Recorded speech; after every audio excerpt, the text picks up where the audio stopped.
से लेकर 6 तक हम पढ़ेंगे।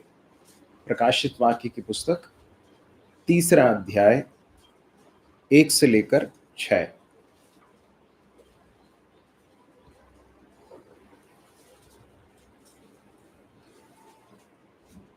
सरदीस की कलीसिया के दूत को यह लिख, जिसके पास परमेश्वर की 7 आत्माएं और 7 तारे हैं। वह यह कहता है कि मैं तेरे कामों को जानता हूँ। तू जीवित तो कहलाता है, पर मरा हुआ है।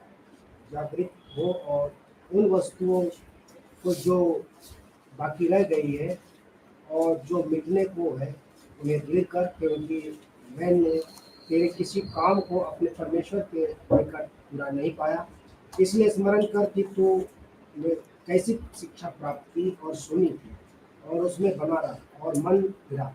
यदि तू जागृत न रहेगा तो मैं चोर के समान आ जाऊंगा, और तू कदापि न जान सकेगा कि मैं किस घड़ी आप पढ़ूंगा।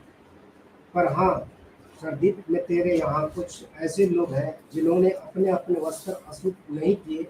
वे श्वेत वस्त्र पहने हुए मेरे साथ घूमेंगे, क्योंकि वे इस योग्य हैं। जो जय पाए उसे इस प्रकार श्वेत वस्त्र पहनाया जाएगा, और मैं उनका नाम जीवन की पुस्तक में से किसी रीति से न काटूंगा, पर उसका नाम अपने पिता और उसके स्वर्गदूतों के सामने मान लूंगा। जिसके कान हो वह सुन ले कि आत्मा कलीसियाओं से यह क्या कहता है। आइए हम प्रार्थना करें। हमारे प्रभु जी, हम आपके पवित्र वचन के सामने आज उपस्थित हैं और आपकी आवाज़ को सुनना चाहते हैं। आपका आत्मा कलीसियाओं से कहता है, हमसे कह रहा है। हमारी प्रार्थना है कि हम ध्यान से सुने, चित्त लगाएं प्रभु, और जो भी आप हमारे व्यक्तिगत, पारिवारिक और कलीसियाई जीवन में आप प्रभु जी अंतर चाहते हैं, परिवर्तन चाहते हैं, वो सब हमारे जीवन में करें, ये हमारी प्रार्थना है। प्रभु यीशु मसीह के नाम से मांगते हैं। हमने पिछले दिनों में प्रकाशित वाक्य की पुस्तक के अध्ययन में देखा कि 7 कलीसियाएं हैं जिनके नाम प्रभु यीशु मसीह यूहन्ना के द्वारा इन पत्रों को पहुंचा रहे हैं, या प्रभु यीशु मसीह इन कलीसियाओं को संबोधित कर रहे हैं। और हम कुछ कलीसियाओं के बारे में हम देख चुके हैं। इफिसुस के बारे में हमने देखा, स्मुरना, पिरगमुन और थुआतीरा के बारे में हम देख चुके हैं, और आज हम सरदीस के कलीसिया के विषय में देखेंगे। हम जैसे हम देखते हैं कि वर्तमान में जो आधुनिक टर्की है, उस देश के इस क्षेत्र में ये 7 कलीसियाएं जो है पाई जाती थी। और सरदीस की कलीसिया को का जो समय है, ऐतिहासिक रूप से हमने इस बात को देखा था कि ये जो 7 कलीसियां हैं, कलीसियाई इतिहास के एक विशेष दौर को रिप्रेजेंट भी करती हैं। तो यदि ईस्वी 1517 से लेकर 1730 का वो जो समय है, वो एक ऐसा समय था, जबकि हमने इसके पहले देखा था कि जो कैथोलिक जो चर्च है वो किस तरह से उभरा और किस तरह से परमेश्वर के सत्य वचन से एक तरह का भटकना जो है हुआ। और हम देखते हैं कि बहुत ही एक आत्मिक पतन का एक समय हुआ, और फिर इस काल के करीब करीब अंत के समय में एक जागृति को हम देख सकते हैं, जब जिसको हम कहते हैं रिफॉर्मेशन कहते हैं, और जिस तरह से जो है मार्टिन लूथर और इस तरह से अनेक लोगों के नेतृत्व में जो है परमेश्वर के वचन की ओर एक तरह की एक वापसी हुई। तो ये जस्ट आपके एक अत्यावश्यक जानकारी के लिए हम जरा जल्दी से देखेंगे कि यहाँ पर प्रभु यीशु मसीह का चित्रण किस तरह से किया गया। हमने देखा था कि हर पत्र में या हर कलीसिया के नाम जो कहा गया है, उसमें प्रभु यीशु मसीह का एक चित्रण किया गया। प्रभु यीशु मसीह खुद कहते हैं अपने बारे में कुछ बातें। तो क्या कहते हैं, क्या कह रहे हैं यहाँ पर? खुद अपने बारे में क्या कहते हैं प्रभु, बताइए। जिसके पास परमेश्वर की 7 आत्माएं और 7 तारे हैं, वो ये कहता है कि मैं तेरे कामों को जानता हूं। अब प्रभु यीशु मसीह के बारे में हमने देखा कि अलग अलग जो कलीसियाओं को जो लिखा गया, उसमें सब में प्रभु ने अपने बारे में कुछ अलग तरीके से वर्णन किया है, अपने बारे में बताया है। यहाँ पर कहता है प्रभु, जिसके पास परमेश्वर की 7 आत्माएं हैं। अब जब सिर्फ यदि सतही तौर पर यदि हम इस तरह की चीज़ें पढ़ेंगे और हम कुछ कंक्लूड कर लेंगे तो हम गलत निष्कर्ष में आ सकते हैं। क्या इसका अर्थ ये है कि परमेश्वर की 7 आत्माएँ हैं?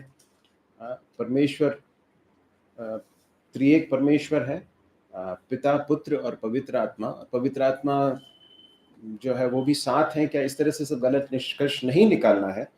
यहाँ पर जो बताया गया है उसको समझने के लिए एक भाग हम निकालेंगे तो थोड़ा हमें समझ में आ सकता है। यशायाह की पुस्तक 11वां अध्याय और उसका दूसरा पद, आइज़ाया चैप्टर 11 वर्स 2, जरा जल्दी से पढ़ लें। यहोवा का आत्मा बुद्धि और समझ का आत्मा, युक्ति और पराक्रम का आत्मा, ज्ञान और यहोवा के भय का आत्मा उस पर ठहरा है। या अब देखिए यहाँ पर प्रभु यीशु मसीह के बारे में एक भविष्यवाणी है ना। यशायाह प्रभु यीशु मसीह के बारे में भविष्यवाणी करते हुए 11वें अध्याय के पहले पद में क्या कहता है? तब यिशै के ठूंठ में से एक डाली फूट निकलेगी और उसकी जड़ में से एक शाखा निकलकर फलवंत होगी। ये किसके बारे में बताया गया है? प्रभु यीशु मसीह के बारे में। यिशै के ठूंठ में मतलब यिशै के संतान का। यिशै का संतान कौन था? यिशै का बेटा कौन था? दाऊद, है ना। और प्रभु यीशु मसीह को क्या कहा जाता है? दाऊद की संतान, सन ऑफ डेविड।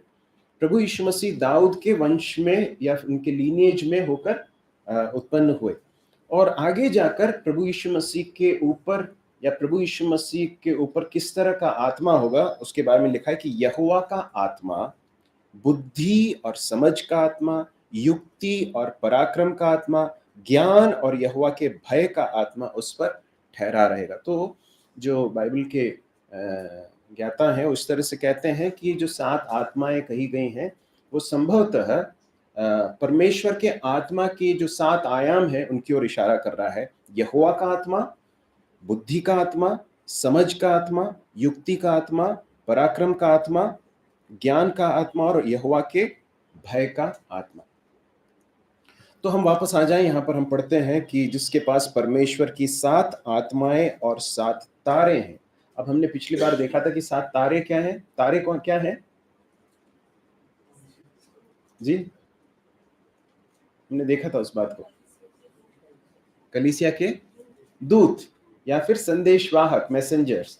तो इन कलीसियाओं के पास इस संदेश को पहुंचाने के लिए जिनके पास पहुंचाया गया, शायद हो सकता है उस कलीसिया में कोई नेतृत्व करने कोई वाले व्यक्ति हो। इस तरह से हम समझ सकते हैं। और यहाँ पर प्रभु कहता है जिसके पास परमेश्वर की 7 आत्माएं और 7 तारे हैं वो ये कहता है कि मैं तेरे कामों को जानता हूँ। अब यहाँ की इस कलीसिया की अवस्था को यदि हम देखें तो आगे जाकर हम पढ़ते हैं, प्रभु कहते हैं उसके पहले पद के ही आगे हम पढ़ते हैं, वह यह कहता है मैं तेरे कामों को जानता हूं, तू जीवित तो कहलाता है पर है मरा हुआ। अब सरदीस की कलीसिया की अवस्था क्या थी? सरदीस की कलीसिया एक तरह से मृत अवस्था जैसी एक अवस्था में थी और कहने के लिए उसका एक रेप्यूटेशन था, परंतु वास्तव में प्रभु यीशु मसीह उस कलीसिया को देखकर क्या कहते हैं? तू जीवित तो कहलाता है परंतु है मरा हुआ।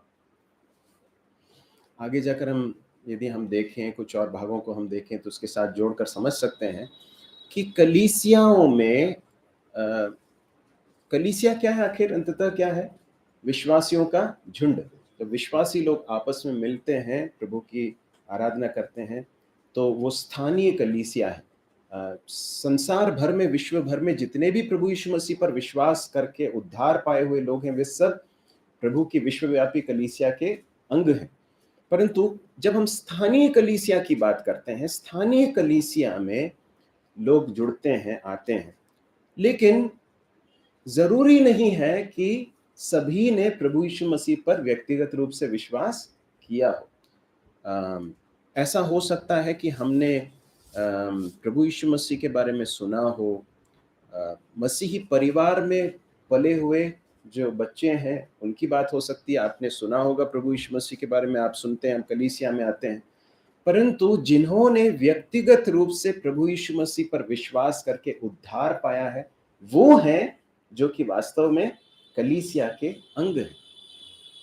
तो ये जो कलीसिया है इस कलीसिया के समय में एक तरह से आत्मिक पतन का समय था। आत्मिक रूप से एक मरी हुई अवस्था में ये कलीसिया है। क्यों है? उसके कुछ कारण हो सकते हैं। एक कारण ये हो सकता है कि वहां पर अनेक लोग हैं जो सिर्फ दावा करते हैं कि हम प्रभु यीशु मसीह को जानते हैं, परंतु वो वास्तव में प्रभु को नहीं जानते हैं। तो प्रभु कहते हैं कि तू जीवित कहलाता है पर है मरा हुआ। परमेश्वर प्रभु यीशु मसीह जब इस कलीसिया की अवस्था को, बहुत शोचनीय अवस्था को, बहुत दुखद अवस्था को देखते हैं, तो प्रभु का कहना क्या है? अपने बारे में क्या कहते हैं कि मेरे पास क्या है? परमेश्वर के 7 आत्माएं हैं, या फिर परमेश्वर का आत्मा है और 7 तारे हैं। या दूसरे शब्दों में, ऐसी एक मरी हुई अवस्था को भी उस कलीसिया को फिर से पुनर्जागृत करके एक अच्छी अवस्था में लाने की सामर्थ किसके पास है? प्रभु के पास है। इस बात को प्रभु यहाँ पर कहना चाहते हैं। जकरिया की पुस्तक 4 अध्याय के 6वें पद में हम पढ़ते हैं कि न तो बल से न शक्ति से, परंतु मेरे आत्मा के द्वारा, यहोवा की यही वाणी है। तो कलीसियाओं की अवस्था अलग अलग तरह से हो सकती है, और जब हम इन कलीसियाओं का अध्ययन कर रहे हैं तो बहुत ही जरूरी है कि हम खुद अपनी मंडली का भी जरा आकलन करें, खुद देखें। और हमें दूसरों का आकलन नहीं करना, परंतु खुद अपना करना है। खुद अपने आप को इवैल्यूएट करने की जरूरत है कि हम प्रभु की दृष्टि में क्या कैसे हैं। तो यहाँ पर प्रभु कहते हैं कि तू जीवित तो कहलाता है पर है मरा हुआ। देखिए, इस कलीसिया का एक रेप्यूटेशन था। क्या लिखा है? तू जीवित कहलाता है। इसकी एक ख्याति है कि ये जीवित है, परंतु जब प्रभु यीशु मसीह उसे देखते हैं, प्रभु देखते हैं, तो प्रभु क्या कहता है? तुम कैसी अवस्था में हो?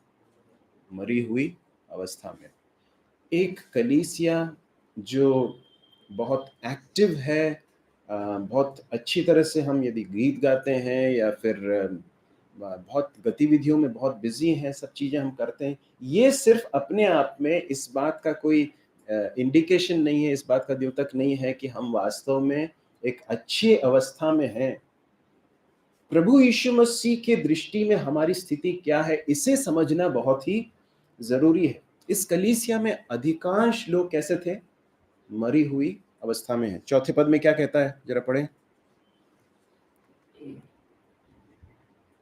पर हाँ, सर्दीस में तेरे यहाँ कुछ ऐसे लोग हैं जिन्होंने अपने अपने वस्त्र अशुद्ध नहीं किए। वे श्वेत वस्त्र पहने हुए मेरे साथ घूमेंगे, क्योंकि वे इस योग्य हैं। देखिए, एक तरफ इस कलीसिया में अनेक लोग हैं जिनकी अवस्था कैसी हुई है? कैसी है? मरी हुई अवस्था है। परंतु कुछ लोग हैं, कुछ हैं जो कैसे हैं? जिन्होंने अपने वस्त्र अशुद्ध नहीं किए। इसका अर्थ क्या है? उन्होंने पाप के साथ समझौता नहीं किया है। उन्होंने प्रभु यीशु मसीह पर विश्वास करके अपने आप को पवित्रता के जीवन के लिए दिया है। अब इसके समानांतर यदि हम इस दौर को, इस कलीसिया, ये कलीसिया जो है जिस ऐतिहासिक समय को रिप्रेजेंट करती है, उस समय को यदि हम देखें तो वो भी एक ऐसा समय था, काफी लंबा समय था, जबकि कलीसिया में एक तरह का ठंडापन और परमेश्वर के वचन से भटक जाना और अनावश्यक मनुष्य की परंपराएं, मानुषिक परंपराएं सब चली आई, घुस आई, है ना। तो ऐसी अवस्था में अनेक लोग थे जो ईसाई कहलाते थे, परंतु वास्तव में मसीही नहीं थे। बहुत बड़ी, आप हमने इस बात को देखा था कि वो उसके पहले कॉन्स्टेंटाइन ने जो है और उसके बाद फिर एक और सम्राट ने मिलकर क्या कर दिया था? ईसाइयत को, क्रिश्चियनिटी को स्टेट रिलीजन बना दिया। तो इसलिए बहुत सारी बड़ी संख्या में अनेक लोग हैं जो ईसाई कहलाते हैं। उन्होंने यीशु मसीह के फॉलोअर्स होने का दावा किया। क्यों किया? राजनीतिक लाभ के लिए, क्योंकि ऐसा करना उनके लिए फायदेमंद था। यीशु मसीह के साथ कोई संबंध नहीं। आज भी यदि हम देखें संसार भर में, विश्व भर में अनेक लोग हैं जो ईसाई कहलाते हैं, जो नाम से, नामधारी रूप से ईसाई हैं, मसीह नहीं है, जिनका प्रभु यीशु मसीह के साथ कोई लेना देना नहीं है। तो इस कलीसिया में भी, इस सरदीस की कलीसिया में अनेक ऐसे लोग थे जो इस अवस्था में थे। जरा हम जल्दी से एक भाग निकालेंगे, मत्ती रचित सुसमाचार 7वां अध्याय 21 से लेकर 23 तक। इसी संदर्भ में हम पढ़ेंगे मत्ती 7 का 21 से लेकर 23 तक। जो मुझसे हे प्रभु कहता है, उनमें से हर एक स्वर्ग के राज्य में प्रवेश न करेगा, परंतु वही जो मेरे स्वर्गीय पिता की इच्छा पर चलता है। उस दिन बहुत से मुझसे कहेंगे, हे प्रभु, क्या हमने तेरे नाम से भविष्यवाणी नहीं की, और तेरे नाम से दुष्ट आत्माओं को नहीं निकाला, और तेरे नाम से बहुत अचंभे के काम नहीं किए? तब मैं उनसे खुलकर कह दूंगा कि मैंने तुमको कभी नहीं जाना। एक हुक्म करने वालों मेरे पास से चले जाओ। प्रभु यीशु मसीह यहाँ पर कहते हैं कि अनेक लोग होंगे जो हे प्रभु कहते हैं, परंतु उनमें से हर एक प्रभु के राज्य में, स्वर्ग के राज्य में प्रवेश नहीं करेगा। इस संसार में अनेक लोग हैं जो यीशु मसीह का नाम लेते हैं। यीशु मसीह का नाम लेते हैं मतलब यीशु मसीह को परमेश्वर के रूप में मानते हैं, कहते हैं कि वो संसार में आया, परंतु यीशु मसीह की प्रभुता उनके जीवन में नहीं है। उन्होंने यीशु मसीह को अपने प्रभु के रूप में ग्रहण नहीं किया है। वो सिर्फ एक धार्मिक एक परंपरा के अंतर्गत शायद चर्च में जाते हैं और बाकी धार्मिक गतिविधियों में शामिल होते हैं, परंतु यीशु मसीह के साथ उनका कोई व्यक्तिगत रिश्ता संबंध नहीं है। यहाँ पर क्या कहता है प्रभु? कहता है तुम में से हर एक स्वर्ग के राज्य में प्रवेश नहीं करेगा जो मुझसे हे प्रभु कहता, परंतु वही जो मेरे स्वर्गीय पिता की इच्छा पर चलता है। एक सच में उद्धार पाए हुए विश्वासी का लक्षण क्या है? वो पिता की इच्छा पर चलने वाला व्यक्ति होगा।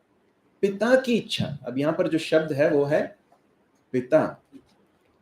जो प्रभु यीशु मसीह पर विश्वास करके उद्धार पाता है, नया जन्म पाता है, परमेश्वर के साथ उसका एक संबंध स्थापित हो जाता है। कैसा है?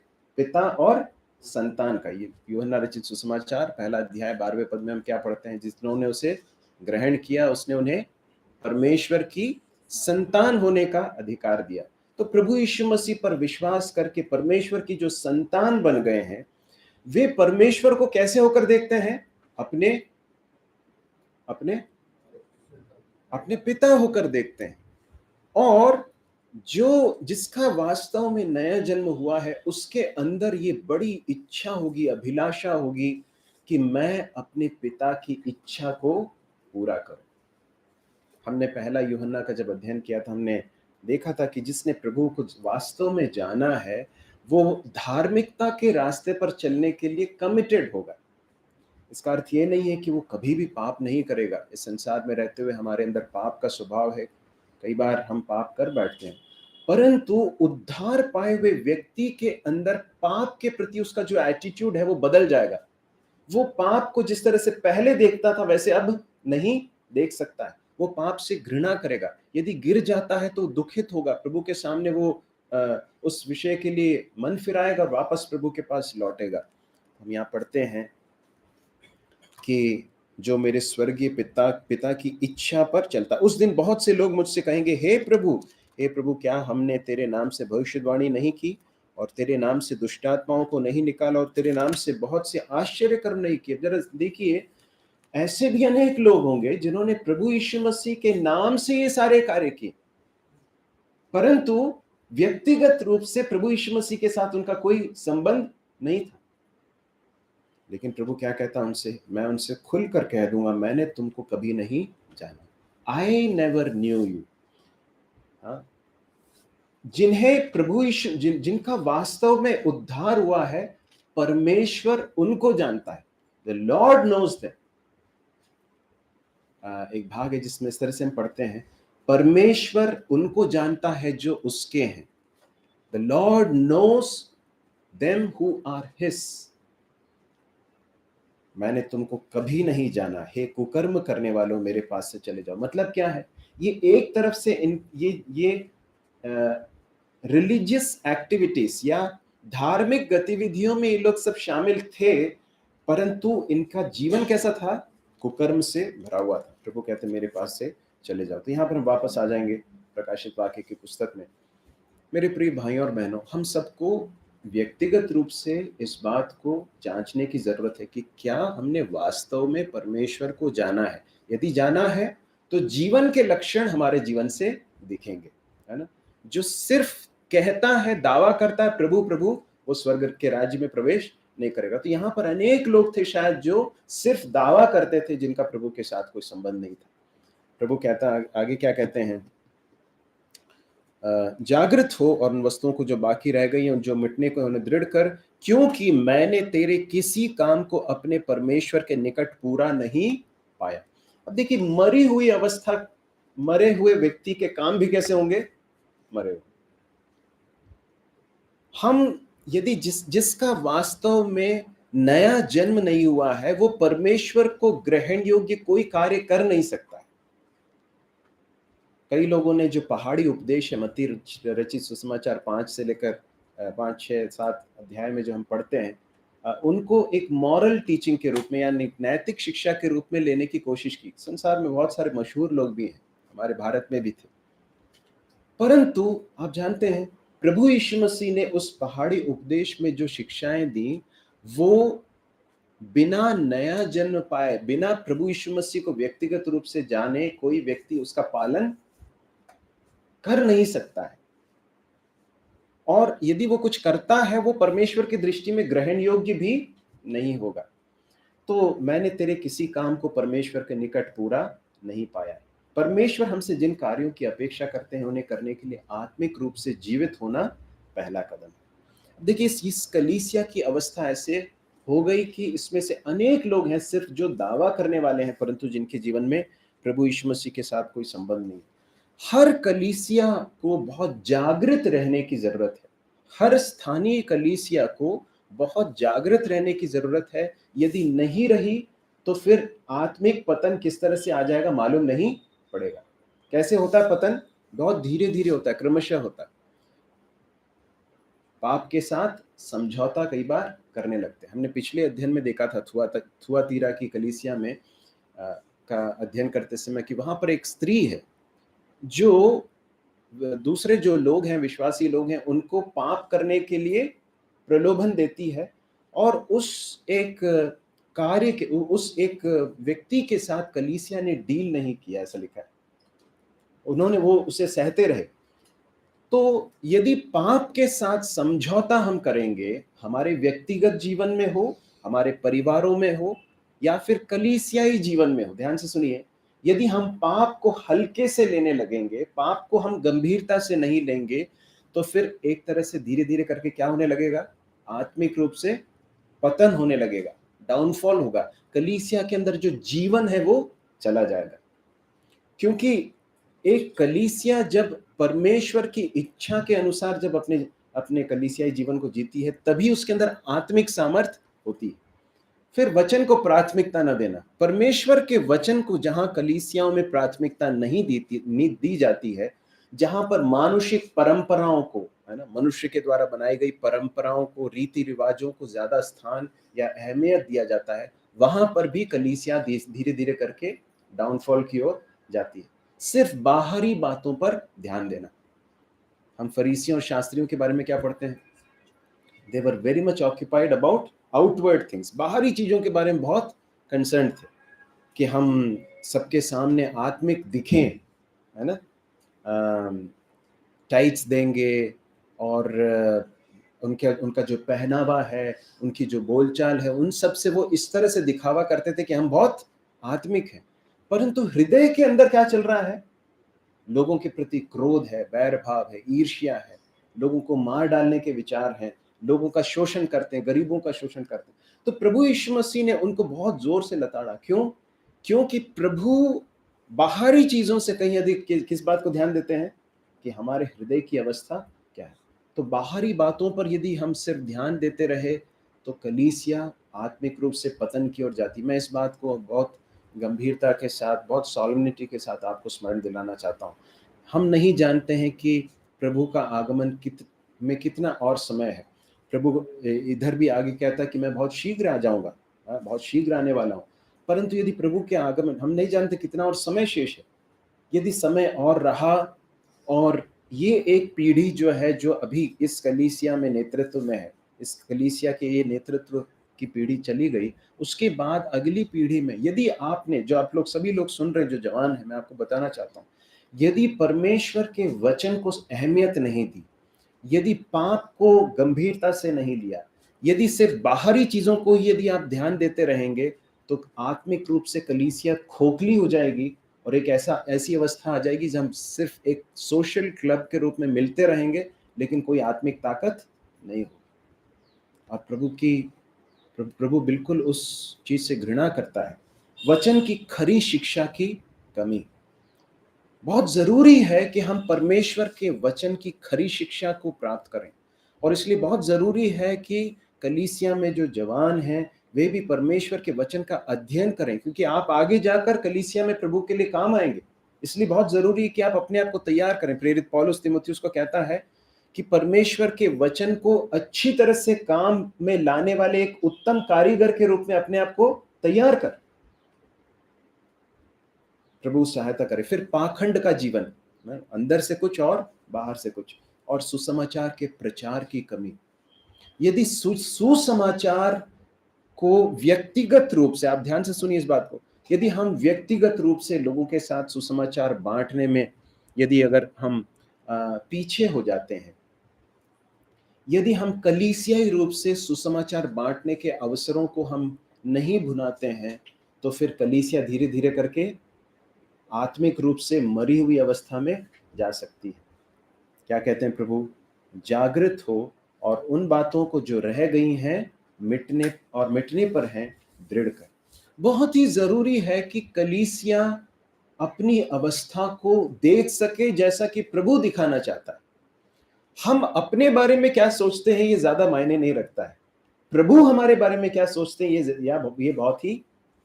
बहुत ही जरूरी है इस बात को समझना। प्रभु कहते हैं कि जागृत हो जाओ, हमेशा अलर्ट रहना बहुत जरूरी है। और विशेषकर कलीसिया में जो अगुए हैं, जो लीडरशिप में है, उनकी बहुत बड़ी जिम्मेदारी है कि वे अलर्ट रहें। किस बात के प्रति अलर्ट रहें? इस बात के प्रति जागृत रहें कि कहीं ऐसा तो नहीं कि कोई पाप के साथ समझौते का जीवन जी रहा है, ऐसा तो नहीं कि वचन को सही रीति से सिखाया नहीं जा रहा है, ऐसा तो नहीं कि कहीं पाखंड का जीवन हम जी रहे हैं। तो इन सारी बातों को देखना और जागृत रहना बहुत ही जरूरी है। और जो रह गई हैं और मिटने पर हैं उनको दृढ़ करना बहुत ही जरूरी है। प्रभु कहते हैं कि कुछ हैं जिन्होंने अपने वस्त्र को अशुद्ध नहीं किया है, और कुछ लोग हैं जो विश्वास योग्य हैं, उनको मजबूत करो और बाकी लोगों को भी चेताओ। और इस तरह से कलीसिया को क्या करने की जरूरत है?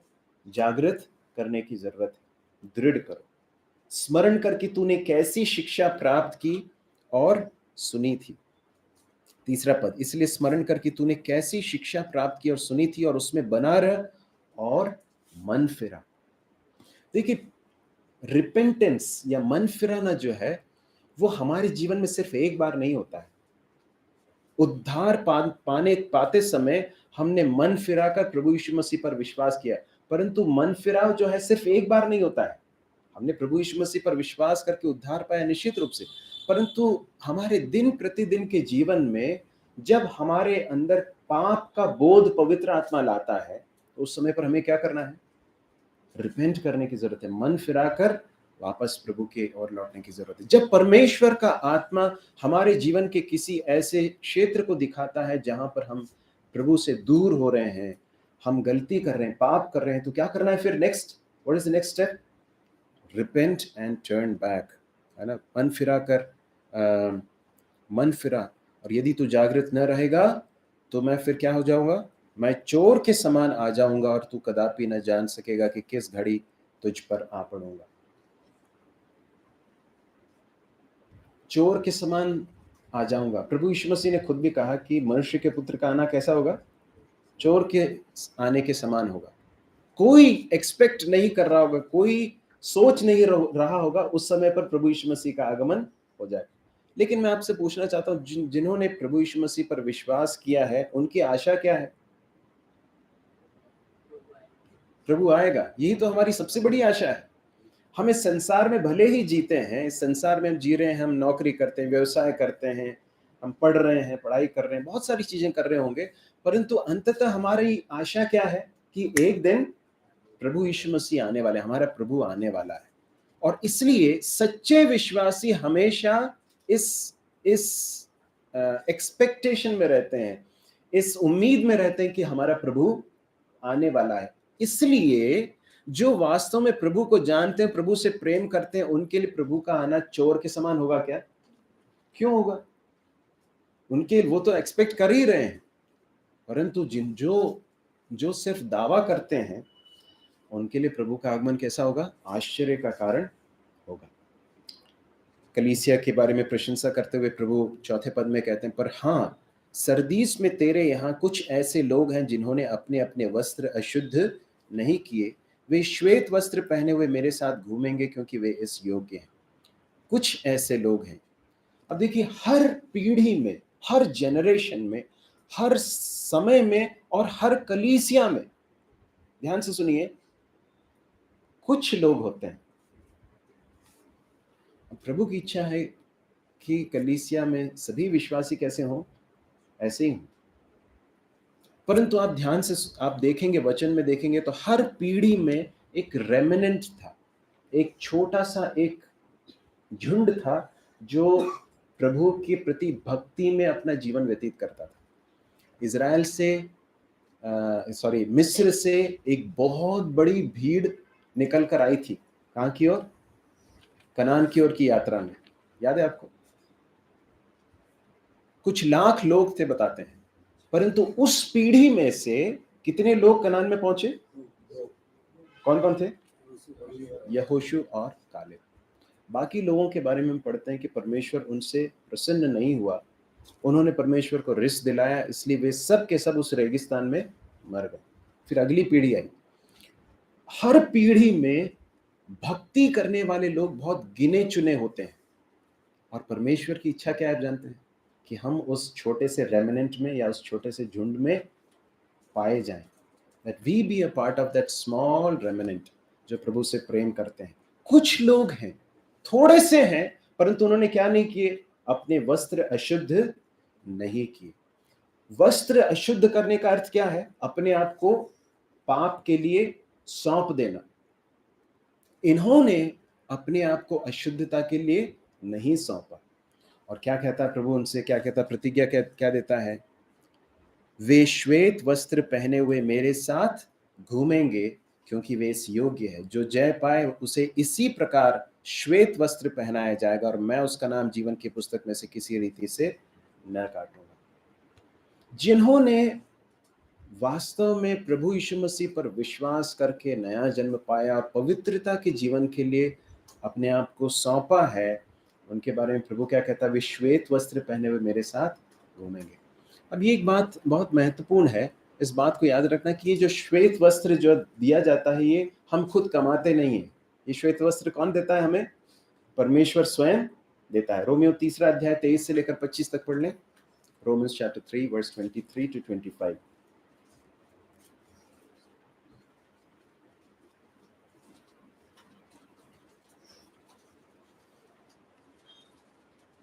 इसलिए कि सबने पाप किया है और परमेश्वर की महिमा से रहित है, परंतु उसके अनुग्रह से जो छुटकारे के द्वारा जो मसीह यीशु में है उसमें धर्मी ठहराए जाते हैं। उससे परमेश्वर के उसके लोगों के कारण एक ऐसा प्रायश्चित ठहराया जो विश्वास करने से कार्यकारी होता है कि जो पाप पहले किए गए और जिनकी परमेश्वर ने अपनी सहनशीलता से आनाकानी की, उनके विषय में वो अपनी धार्मिकता प्रकट करे। अपनी धार्मिकता, किसकी धार्मिकता?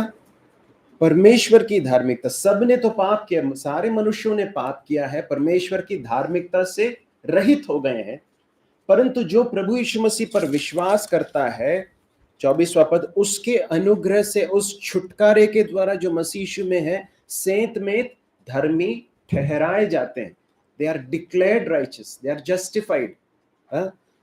21वां पद लिखा है, 21वें पद में हम पढ़ते हैं, परंतु अब व्यवस्था से अलग, व्यवस्था के पालन करने के द्वारा नहीं, हम गलातियों की पत्री का अध्ययन करते आए हैं, परमेश्वर की वह धार्मिकता प्रकट हुई है जिसकी गवाही व्यवस्था और भविष्यद्वक्ता देते हैं। तो जो प्रभु यीशु मसीह पर विश्वास करता है, परमेश्वर उसे अपनी धार्मिकता का वस्त्र, श्वेत वस्त्र उसे पहनाता है।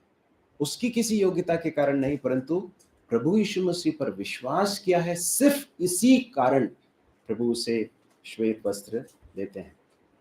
और फिर प्रभु कहते हैं कि उसका नाम जीवन की पुस्तक में से किसी रीति से न काटूंगा। इन भागों को जरा जल्दी पढ़ लें। लूका रचित सुसमाचार 10 का 20, प्रकाशित वाक्य 21 का 27 और 20 का 15। लूका 10 का 20 पहले पढ़ लें। बच्चे भी पढ़ सकते हैं, शलोमी आप पढ़ सकते हो, पढ़ लो। आनंदित मत हो कि आत्मा तुम्हारे वश में है, परंतु इससे आनंदित हो कि तुम्हारा नाम स्वर्ग पर लिखे है। इससे आनंदित हो कि तुम्हारा नाम स्वर्ग में लिखा हुआ है करके लिखा। ठीक है, अब प्रकाशित वाक्य 21 का 27 पढ़ें। और उसमें कोई अपवित्र वस्तु या घृणित काम करने वाला या झूठ का करने वाला किसी रीति से प्रवेश न करेगा, पर केवल वे लोग जिनके नाम मेमने के जीवन की पुस्तक में लिखे हैं। या मेमने के जीवन की पुस्तक में लिखे हुए हैं। 20 का 15 पढ़ें। और जिस किसी का नाम जीवन की पुस्तक में लिखा हुआ न मिले, वह आग की चीज में डाला जाए। तो प्रभु यीशु मसीह पर जिन्होंने विश्वास किया है उनके बारे में क्या कहा गया आप जानते हैं? प्रभु यीशु मसीह ने अपने शिष्यों से कहा तुम्हारा नाम स्वर्ग में लिखा हुआ है। जीवन की पुस्तक में हमारा नाम लिखा हुआ। किनका नाम लिखा हुआ है? जिनका नया जन्म हुआ है। और प्रभु कभी भी उसमें से हमारे नाम को नहीं काटेगा। तो यहाँ पर लिखा है कि मैं उसका नाम जीवन की पुस्तक में से किसी रीति से ना काटूंगा। इसका अर्थ यह नहीं कि कुछ लोगों के नाम काटे जाएंगे, परंतु ये उस बात को और भी अधिक सुनिश्चित करते हुए इस बात को बताया जा रहा है कि प्रभु यीशु मसीह पर विश्वास करके जिन्होंने वास्तव में उद्धार पाया, उनका उद्धार सुनिश्चित है, उनका उद्धार श्योर है। इस बात को परमेश्वर का वचन बताता है। देखिए, हमारा उद्धार हमारे कर्मों से यदि होता तो हमारा उद्धार सुनिश्चित नहीं हो सकता था। क्यों? क्योंकि हमारा जीवन में भी बहुत उतार चढ़ाव होता है, परंतु इसलिए कि हमारे उद्धार को किसने सुनिश्चित किया? प्रभु यीशु मसीह ने। कलवरी के क्रूस पर प्रभु ने कहा कि सब कुछ पूरा हुआ। उद्धार के कार्य को प्रभु यीशु मसीह ने पूर्ण कर दिया, इसलिए कि वो हमारे लिए सर्वदा जीवित है, इसलिए कि हमारा पाप उसके ऊपर डाला गया और हमने उस पर विश्वास किया, इसलिए हम मृत्यु से पार करके जीवन में प्रवेश कर चुके हैं, ऐसा परमेश्वर का वचन बताता है। तो इसलिए ये बहुत बड़ी एक प्रतिज्ञा है विश्वासियों के लिए। सरदीस के लोग, अनेक लोग जो सिर्फ दावा करते थे, वे परमेश्वर के सामने धर्मी होना चाहते थे। कैसे?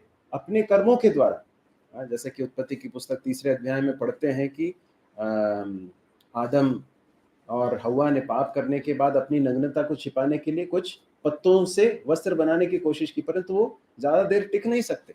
फिर प्रभु ने उनके लिए एक रास्ता दी। प्रभु ने उनके लिए एक जानवर को बलिदान करके उसके खाल से उनके लिए वस्त्र बनाए। वो आने वाले एक बड़े बलिदान का एक चित्र था, जिसमें प्रभु यीशु मसीह के बलिदान के द्वारा हमें धार्मिकता का वस्त्र दिया जाएगा। फिर उसके बाद प्रभु कहते हैं उसका नाम अपने पिता और उसके स्वर्गदूतों के सामने मान लूंगा।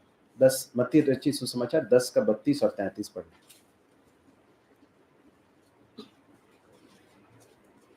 जो कोई मनुष्य के सामने मुझे मान लेगा, उसमें मैं भी अपने स्वर्ग पिता के सामने मान लूंगा। पर जो कोई मनुष्य के सामने मेरा इनकार करेगा, उससे मैं भी अपने स्वर्ग पिता के सामने इनकार करूंगा। मेरे प्रिय भाइयों और बहनों, प्रभु यीशु मसीह पर विश्वास करने वाले लोग सताए जाएंगे, सताव झेलेंगे, उनको प्रभु यीशु मसीह के नाम से पीड़ा दी जाएगी। ये परमेश्वर का वचन स्पष्ट कहता है। हम नहीं जानते हैं कि कब हमें व्यक्तिगत रूप से इसका सामना करना पड़ेगा, परंतु यहाँ पर उपस्थित हम सभी को इस बात को याद रखने की जरूरत है कि एक ना एक दिन किसी न किसी तरह से, किसी न किसी डिग्री में हमें इस सताव या विरोध को सामना करना पड़ेगा। और प्रभु यीशु मसीह पर विश्वास करने वाले व्यक्ति को क्या चाहिए? कि वो निडर होकर प्रभु यीशु मसीह के पीछे चलता रहे। क्या लिखा है यहाँ पर? मैं उसका नाम अपने पिता और उसके स्वर्गदूतों के सामने मान लूंगा। जो मनुष्यों के सामने मुझे मान लेता है। प्रकाशित वाक्य में ही 20वें अध्याय में, 21वें अध्याय में सब हम पढ़ते हैं कि डरपोकों का भाग कहां पर होगा? झूठों और डरपोकों का भाग कहां पर होगा? आग की झील में होगा। ये कौन है? ये वे हैं जिन्होंने मनुष्यों के डर के कारण प्रभु यीशु मसीह पर विश्वास करने से इनकार कर दिया, या प्रभु यीशु मसीह के पीछे चलने से इनकार कर दिया, मनुष्यों के डर से। प्रभु का वचन कहता है वे लोग डरपोक हैं और झूठे हैं, और उनका भाग कहाँ होगा? आग की झील में। परंतु जिन्होंने प्रभु यीशु मसीह पर विश्वास किया है और निडर होकर वे उसकी गवाही देते हैं, परमेश्वर का वचन कहता है कि प्रभु यीशु मसीह पिता और स्वर्गदूतों के सामने उसको मान लेंगे। प्रभु हमारी सहायता करे। हमने बहुत सारी चीज़ें देखी, सच्चाइयों को देखी हैं। प्रभु हमारी सहायता करे कि हम खुद अपने जीवन को जरा टटोलें। हमारी अवस्था क्या है? क्या हम सिर्फ कुछ स्पिरिचुअल एक्टिविटीज में सिर्फ एक है ना एक गतिविधि में बस चलते आ रहे हैं, कि वास्तव में हम एक आत्मिक रूप से जीवित अवस्था में? परमेश्वर जब आपके जीवन को देखते हैं, प्रभु जब आपके जीवन को देखते हैं, तो किस अवस्था में पाते हैं? आत्मिक रूप से जीवित अवस्था में, परमेश्वर के लिए ज्वलंत अवस्था में देखते हैं, या मरी हुई अवस्था में देखते हैं? हमें अपने व्यक्तिगत जीवन को, अपने परिवारों को और अपने कलीसिया को भी प्रभु के हाथ में सौंपने की जरूरत है कि प्रभु हमारी सहायता करें। हम में से कोई सिर्फ दावा करने वाला ना हो, सिर्फ क्लेम करने वाले लोग ना हो, परंतु वास्तव में प्रभु को जानने वाले लोग हों। हम पाप के साथ समझौता न करें, वचन को अपने जीवन में प्राथमिकता दें, वचन की खरी शिक्षा को जो है हम पाते रहें, वचन के खरी शिक्षा को हम सीखते रहें और दूसरों को सिखाएं। सिर्फ बाहरी बातों पर हम ध्यान न दें, परंतु वास्तव में प्रभु की दृष्टि में जो मूल्यवान है, जो हमारे हृदय की अवस्था है, उस पर हम ध्यान दें। पाखंड का जीवन हम न जिए। सुसमाचार व्यक्तिगत रूप से भी हम सुनाएं और कलीसियाई रूप से भी उसके लिए हम अवसर ढूंढते रहें और करते रहें। प्रभु हमारी सहायता करें। आप आज जो है सप्ताह का पहला दिन है। अब हम कल से जो है अपनी अपनी नौकरी, अपने पढ़ाई के क्षेत्र में अलग अलग स्थानों पर जाएंगे। मैं आपसे बोलना चाहता हूँ, आपको जहाँ जहाँ प्रभु ने रखा है वहाँ पर और कोई नहीं आएगा सुसमाचार सुनाने के लिए। वहाँ पर सुसमाचार के गवाह के रूप में आपको ही रखा है प्रभु ने, और इसलिए बहुत ज़रूरी है कि हम अपने जीवन के द्वारा और अपनी गवाही के द्वारा हम प्रभु यीशु मसीह के बारे में लोगों को बताएं। This is the only hope. इसके अलावा और कोई रास्ता नहीं है दूसरे मनुष्यों के बचने के लिए। हम बच गए, लेकिन ज़रूरी है कि हम दूसरों को भी ये सुसमाचार सुनाएं। प्रभु हमारी सहायता करे। जिस तरह से मैंने फ्राइडे को भी आपको स्मरण दिलाया था कि परमेश्वर के वचन के अध्ययन के समय जब परमेश्वर का आत्मा हमारे जीवन के किसी विशेष क्षेत्र को दिखाता है, तो फिर उस पर परिश्रम करने के लिए समर्पण करें। प्रभु हमारी सहायता करें।